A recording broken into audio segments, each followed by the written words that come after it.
Bapak Ibu, saudara-saudari yang terkasih, kembali kita bertemu dalam sapaan Pagi Gembala. Namun sebelumnya kita bersatu dalam doa. Tuhan Yesus yang baik, kami mau mengawali hari ini dengan pimpinan dan penyertaan Tuhan melalui kebenaran firman-Mu. Tuhan yang pimpin kami, lingkupi kami, agar kami boleh merenungkan bersama isi hati Tuhan. Dan terlebih kami juga boleh menyatakan apa yang menjadi kehendak Tuhan di dalam hidup kami. Berfirmanlah ya Tuhan, bersabdalah, kami siap mendengar. Di dalam nama Tuhan Yesus kami berdoa. Amin. Bapak Ibu saudara-saudara yang terkasih, pada pagi hari ini kita mau berbicara tentang mukjizat. Nah, namun sebelumnya kita akan membaca terlebih dahulu bahan bacaan kita dari 2 Raja-Raja 4 ayat 38 sampai 41. 2 Raja-Raja 4 ayat 38 sampai 41. Lembaga Alkitab Indonesia memberikan judul perikop Maut dalam Kuali. Elisa kembali ke Gilgal pada waktu ada kelaparan di negeri itu. Dan ketika pada suatu kali rombongan nabi duduk di depannya, berkatalah ia kepada bujangnya, "Taruhlah kuali yang paling besar di atas api, dan masaklah sesuatu makanan bagi rombongan nabi itu." Lalu keluarlah seorang dari mereka ke ladang untuk mengumpulkan sayur-sayuran. Ia menemui pohon sulur-suluran liat dan memetik daripadanya labu liat, serangkul penuh dalam jubahnya. Sesudah ia pulang, teruslah ia mengiris-ngirisnya ke dalam kuali masakan tadi, sebab mereka tidak mengenalnya. Kemudian dicedoklah dari masakan tadi bagi orang-orang itu untuk dimakan. Dan segera sesudah mereka memakannya, berteriaklah mereka serta berkata, "Maut ada dalam kuali itu, hai abdi Allah." Dan tidak tahan mereka memakannya. Tetapi berkatalah Elisa, "Ambillah tepung." Dilemparkannya lah itu ke dalam kuali serta berkata, "Cadoklah sekarang bagi orang-orang ini, supaya mereka makan." Maka tidak ada lagi sesuatu bahaya dalam kuali itu.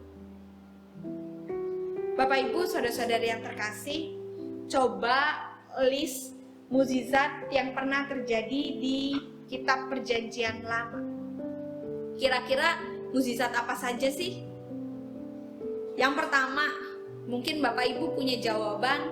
Mukjizat yang terjadi adalah Musa membelah laut Teberau. Tentu mukjizat ini adalah mukjizat yang begitu spektakuler karena peristiwanya yang begitu wow, ya. Lalu ada juga Nabi Elia yang mengalahkan nabi-nabi Baal. Ini juga peristiwa yang dramatis, peristiwa yang luar biasa, mukjizat yang begitu besar. Lalu juga ada Sadrak, Mesak, dan Abednego yang dibakar namun tidak terbakar. Tentu Bapak Ibu, ini peristiwa yang luar biasa juga, peristiwa yang besar yang terjadi. Nah, dari 3 mukjizat yang tadi saya dan Bapak Ibu temukan, bandingkan dengan mukjizat dalam bacaan kita pada pagi hari ini. 2 Raja-Raja 4 ayat 38 sampai 44. 2 Raja-Raja 4 ayat 38 sampai 41. Bandingkan. Apakah peristiwa ini populer? Suka dibicarakan, suka dibawakan, suka diceritakan? Saya rasa tidak. Ataupun kalau diceritakan, dibawakan, ya, hanya sekali-kali. Tidak seperti Musa yang membelah laut Teberau, Nabi Elia mengalahkan Nabi Baal, atau tentang Sadrak, Mesak, Abednego yang dibakar namun tidak terbakar. Setuju ya Bapak Ibu? Lalu ketika saya juga searching Bapak Ibu, gambar yang mendukung perikop kita pada pagi hari ini ternyata tidak banyak, bahkan hanya 1 Bapak Ibu. Dan tentu ini menggambarkan bahwa perikop bacaan kita ini tidak dianggap spektakuler, ya. Nah, ini menjadi hal yang menarik. Nah, lalu kenapa kita baca, kenapa kita renungkan bahan bacaan kita pada pagi hari ini. Yang pertama, saya mau mengajak Bapak Ibu mendalami siapa sih tokoh dalam perikop kita. Ia adalah Nabi Elisa. Nah, Bapak Ibu, Nabi Elisa itu siapa? Nabi Elisa dikatakan penerus dari Nabi Elia. Nah, menarik ya Bapak Ibu.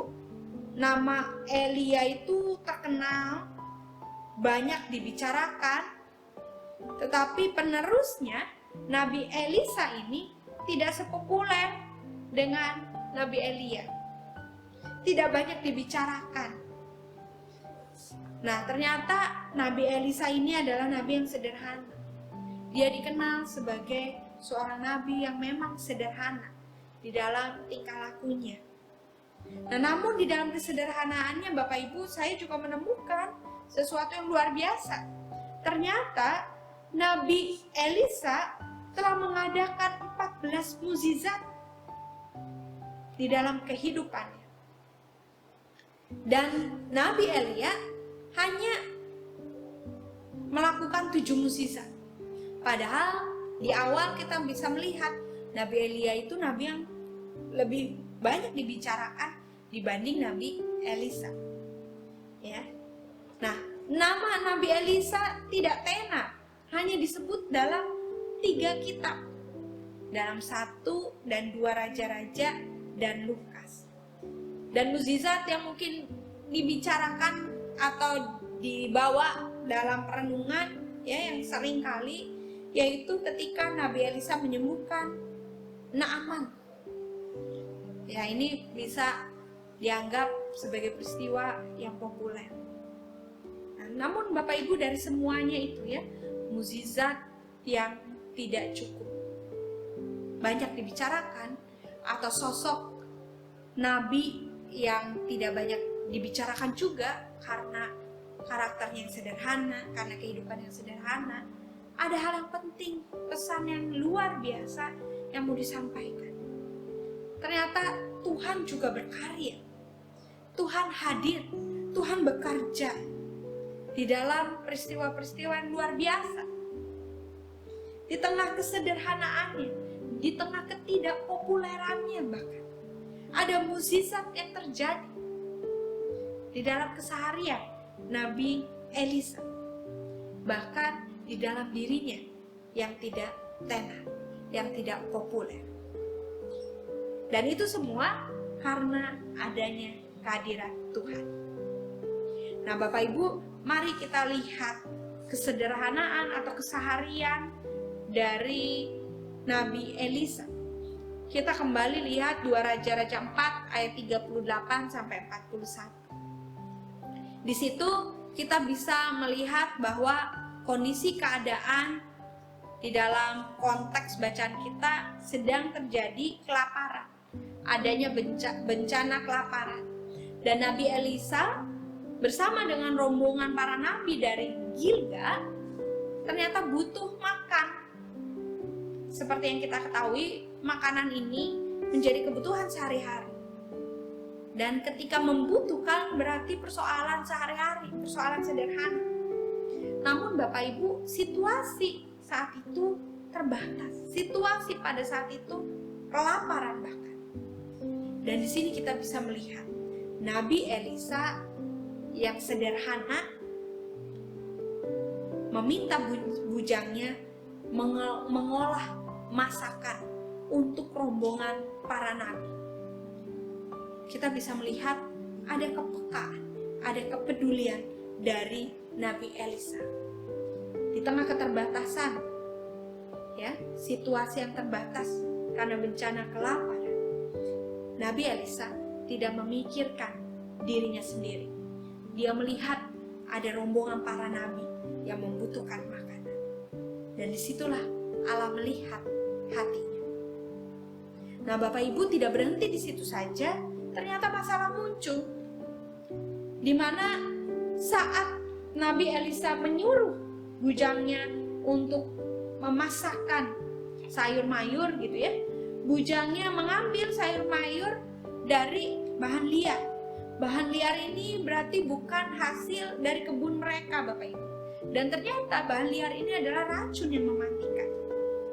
Bujang yang disuruh itu tidak tahu kalau sayur yang dia masak itu beracun. Dan ketika mereka sudah mulai tahu kalau masakannya beracun dan bahkan mematikan, ya, ini ada di dalam situasi genting, ini ada di dalam situasi benar-benar penuh dengan tekanan. Bagaimana tidak, Bapak Ibu, ada makanan yang mereka mau makan adalah makanan yang beracun, makanan yang mematikan. Ternyata di tengah itu semua Nabi Elisa hadir dan langsung memerintahkan bujangnya melempar tepung.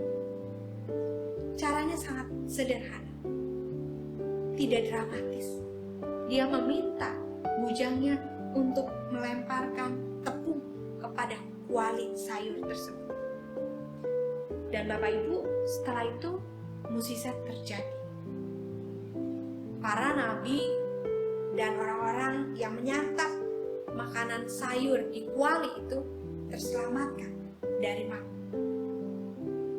Nah, Bapak Ibu, apa yang dapat kita pelajari dari kisah ini? Belajar dari Elisa, belajar dari seorang nabi yang sederhana. Kita diingatkan ketika melakukan hal yang sederhana namun dengan iman yang besar akan membuahkan hasil yang luar biasa. Dan Nabi Elisa menunjukkan itu. Ia hanya menggunakan tepung biasa, tepung yang sering kali dia pakai, sering kali orang-orang pakai, bukan tepung ajaib. Dan dia memasukkan tepung tersebut ke kuali masakan. Hal yang sangat sederhana. Namun ketika Elisa memiliki keyakinan penuh kepada Tuhan, kepada Allah, ia menyatakan imannya kepada Allah pada saat itu, ya. Dan Allah melihat imannya, Allah membuat mukjizat di dalam peristiwa tersebut. Iman Elisa menjadi sarana Tuhan berkuasa. Terjadi sesuatu yang luar biasa, mukjizat Tuhan di tengah iman Nabi Elisa. Nah, Bapak Ibu, pada saat ini kita mau diingatkan, kesederhanaan di dalam diri kita sangatlah penting. Namun ingatlah, di tengah kesederhanaan itu tetap memiliki iman yang besar yang ditunjukkan kepada Tuhan. Tetap memiliki keyakinan yang besar yang ditunjukkan kepada Tuhan. Sehingga orang lain bisa melihat kita dengan sesederhana mungkin atau sekecil mungkin, tetapi di mata Tuhan kita dilihat besar. Dan Tuhan pakai kita untuk menjadi sarana kuasanya. Hal yang kedua, kita belajar dari Nabi Elisa. Di mana Nabi Elisa ini konsisten, Bapak Ibu. Dia tetap taat, dia tetap setia kepada Tuhan. Meskipun dia tidak populer, dia tidak banyak dibicarakan karya-karyanya, ya. Tetapi itu tidak menjadi batu sandungan bagi Nabi Elisa. Ia tidak menggubris, dia tidak menyikapi apa yang menjadi penilaian dunia terhadap dirinya. Dia hanya fokus dengan iman yang dia letakkan penuh kepada Tuhan. Oleh karena itu, Nabi Elisa konsisten di dalam perjalanan iman. Ia tetap taat, ia tetap setia kepada Tuhan. Nah, saat ini juga kita dipanggil untuk terus memiliki konsisten, komitmen penuh di dalam perjalanan iman kita yang kita tunjukkan kepada Tuhan. Sehingga apapun penilaian dunia terhadap diri kita, kita tidak fokus terhadap itu semua. Kita fokus terhadap iman yang kita tunjukkan kepada Tuhan.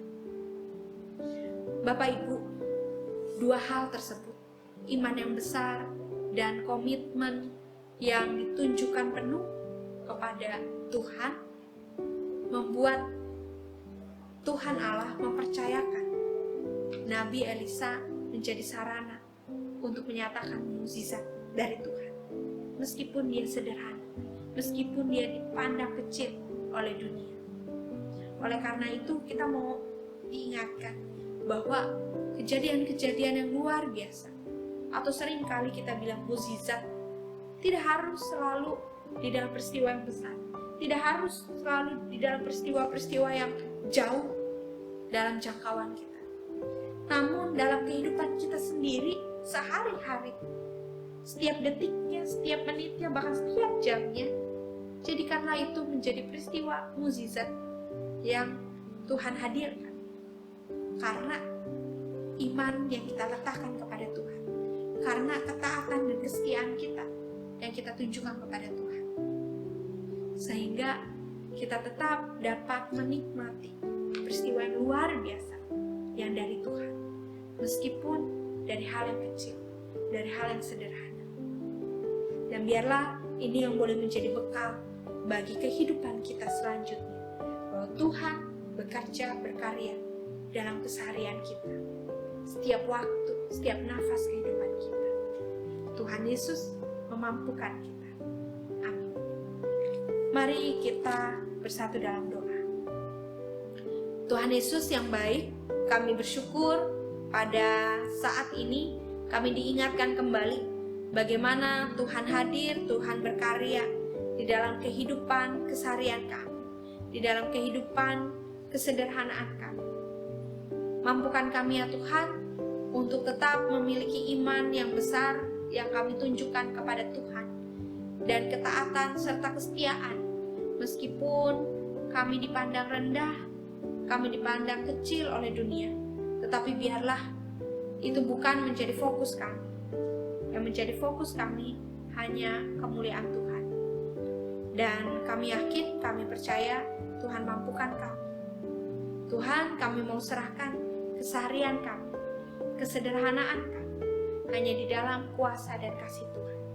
Terima kasih ya Tuhan, di dalam nama Tuhan Yesus Kristus, Sang Juru Selamat kami yang hidup, kami berdoa.